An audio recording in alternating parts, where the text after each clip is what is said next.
Troubleshooting at work sites without using personal computers. Backup and restore. How can I quickly replace a PLC if an unexpected trouble occurs? Sequence program monitor. System errors. How can I identify the cause of the errors? System launcher. System errors. How can I check a system status without using a PC? FA transparent function.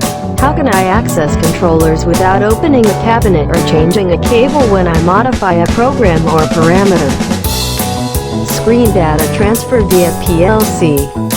How can I transfer the data via PLC without changing a cable? Document display and video playback. How can I check an operational procedure at a worksite? Multimedia function. System errors. How can I check a system status without using a PC?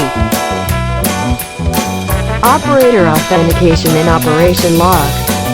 An error occurred due to machine failure or improper operation. Logging function. An error occurred. How can I know what happened in a system? Contact us for more detailed information. Press gamma.